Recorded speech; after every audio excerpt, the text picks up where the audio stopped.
Cinema வாழ்க்கையில இதெல்லாம் சகஜமாப்பான்னு சொல்ற மாதிரி, கல்யாணமான 1 வருஷம் கூட ஒண்ணா வாழாத பிரபலங்கள் யாரெல்லாம் தெரியுமா? லிஸ்ட்ல நம்ம ஃபர்ஸ்ட் பார்க்க போறது வனிதா விஜயகுமார். நடிகர் விஜயகுமார் மஞ்சுளாக்கு பிறந்த மகள் தான் வனிதா விஜயகுமார். நடிகர் விஜயகுமாரோட மொத்த ஃபேமிலியும் ஒண்ணா இருந்தாலும், அதுல வனிதாவை உங்களால பார்க்க முடியாது. ஏன்னா சேர்த்துக்க மாட்டாங்க.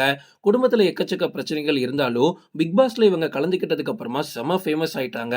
ஏற்கனவே இவங்களுக்கு 2 கல்யாணம் முடிஞ்ச நிலைமையில 2020ல 3வதா பீட்டர் பால் அப்படின்ற ஒருத்தரை கல்யாணம் பண்ணிக்கிட்டாங்க. உண்மையான காதல்னா என்னன்னு நான் இப்ப காமிக்கிறேன்னு சொல்லிக்கிட்டு 3 மாசத்துல இவங்க 2 பேரும் பிரிஞ்சுட்டாங்க. வனிதா விஜயகுமாரோட இப்போதைய ஒரே ஒரு ஆசை என்ன அப்படின்னா, அவங்களோட பொண்ண நம்ம தமிழ் சினிமாவோட முன்னணி நடிகையா மாத்தணுமா. லிஸ்ட்ல நம்ம அடுத்து பார்க்க போறது விஜய் ரம்யா. தமிழ் சினிமாவில் எப்படியாவது ஒரு முன்னணி நடிகையா மாறணும் அப்படின்றதா இவங்களோட ஆசை. ஆனா கடைசி வரைக்கும் துணை நடிகையா நடிக்கக்கூடிய சான்ஸ் மட்டும் தான் இவங்களுக்கு கிடைச்சிச்சு. விஜய் டிவி தொடங்கி நிறைய தொலைக்காட்சிகள்ல வீடியோ ஜாக்கியா வேலை பார்த்திருக்காங்க. நிறைய முக்கியமான ஷோஸ்லாம் இவங்க ஹோஸ்ட் பண்ணியிருக்காங்க. ஆடிட்டர் அப்பராஜித்தை 2014ஆம் ஆண்டு இவங்க கல்யாணம் பண்ணிக்கிட்டாங்க. ஆனா சில காரணங்கள்னால 2015லயே டைவர்ஸ் வாங்கிக்கிட்டாங்க. அதுக்கப்புறமா விஜய் ரம்யாக்கு இப்ப வரைக்குமே கல்யாணம் நடக்கல. நிறைய ஷோஸை இப்பவுமே ஹோஸ்ட் பண்ணிட்டு தான் இருக்காங்க. இருந்தாலும் சினிமாவில் ஹீரோயின் ஆக முடியுமா அப்படின்னு அப்பப்போ ட்ரை பண்ணிட்டு இருக்காங்க. பட் நடக்கல. ஓ காதல் கண்மணி படத்துல துல்கர் சல்மானோட ஃப்ரெண்டாலாம் இவங்க வந்திருக்காங்க. லிஸ்ட்ல நம்ம அடுத்து பார்க்க போறது சுகன்யா. 90s காலகட்டத்தில் யாராலையுமே பீட் பண்ண முடியாத ஒரு நடிகையா இவங்க வலம் வந்துட்டு இருந்தாங்க. எப்பெல்லாம் விஜயகாந்த் மற்றும் சத்யராஜ் கூட இவங்க கூட்டணி வச்சு ஒரு படத்துல நடிக்கிறாங்களோ அந்த படம் கண்டிப்பா பிளாக் பஸ்டர் ஹிட் ஆயிரும்.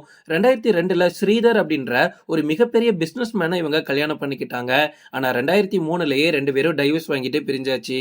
லிஸ்ட்ல நம்ம அடுத்து பார்க்க போறது அமலா பால். சினிமாக்குள்ள வந்த சில காலத்திலேயே பயங்கரமான வளர்ச்சி அடைஞ்ச ஒரு நடிகை அப்படின்னு சொல்லலாம். மைனா, தலைவா, நிமிர்ந்து நெல் அப்படின்னு நம்ம தமிழ் சினிமாவோட முன்னணி நடிகர்கள் கூட ஜோடி போட்டு நடிக்கிற அளவுக்கு செமையா வளர்ந்துட்டு வந்தாங்க. இயக்குனர் ஏஎல் விஜய 2014ல இவங்க கல்யாணம் பண்ணிக்கிட்டாங்க.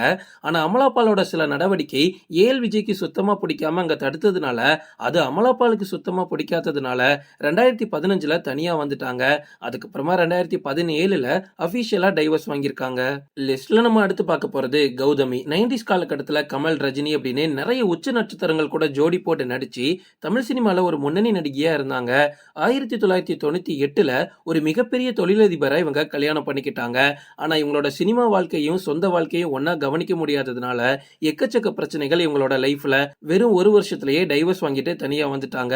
அதுக்கப்புறமா ரொம்ப வருஷம் கமல் கூட கல்யாணம் பண்ணிக்காம லிவிங்ல வாழ்ந்துட்டு இருந்தாங்க. ஆனா கௌதமிக்கு ஒரு நோய் வர அதை கமல் கொஞ்சம் கூட கண்டுக்காம, இப்படி இருந்தா நீ எப்படி ஃபியூச்சர்ல என்னோட பொண்ணை பார்த்துப்ப அப்படின்னு கௌதமி கேட்க, இனிமே இது செட் ஆகாது அப்படின்னு 2019ல கமலையும் பிரிஞ்சு இப்போ தனியா வாழ்ந்துட்டு இருக்காங்க.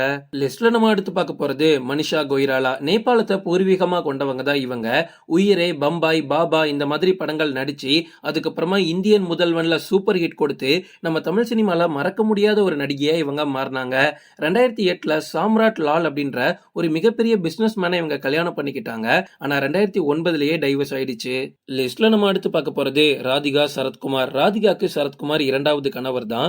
90s காலகட்டத்தில் எக்கச்சக்க வெற்றி படங்களை நம்ம தமிழ் சினிமாவுக்கு வாரி வழங்கினவங்க ராதிகான்னு சொல்லலாம்.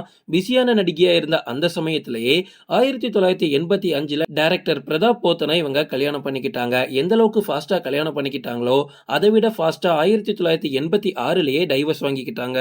லிஸ்ட்ல நம்ம அடுத்து பார்க்க போறது திவ்ய தர்ஷினி. இது வரைக்குமே டெலிவிஷன்ல இப்படி ஒரு ஹோஸ்டை யாருமே பார்த்திருக்க மாட்டாங்க. அந்த அளவுக்கு ஜோவியலா ஷோவை நடத்தக்கூடியவங்க டிடி அப்படின்னு சொல்லலாம். காஃபி வித் டிடி அப்படின்னு ஒரே ஒரு ஷோவை நடத்தி ஒட்டுமொத்த ஆடியன்ஸையும் கவர்ந்து இழுத்துட்டாங்க. 2014ல ஃபேமிலி ஃப்ரெண்டான ஸ்ரீகாந்த் அப்படின்றவரை டிடி கல்யாணம் பண்ணிக்கிட்டாங்க. கல்யாணமான சில மாசங்கள்லயே 2 பேரோட ட்ராக்கும் அப்படியே ஆப்போசிட் ஆகி அவங்கவங்க வழியை தேடி போயிட்டாங்க. அதுக்கப்புறமா 2017ல அபிஷியலா டைவர்ஸ் வாங்கியிருக்காங்க. ஓகே ஃப்ரெண்ட்ஸ், இதோட நான் இந்த வீடியோ முடிச்சுக்கிறேன். இன்னொரு இன்ட்ரெஸ்டிங்கான வீடியோல நம்ம சந்திக்கலாம். Stay tuned.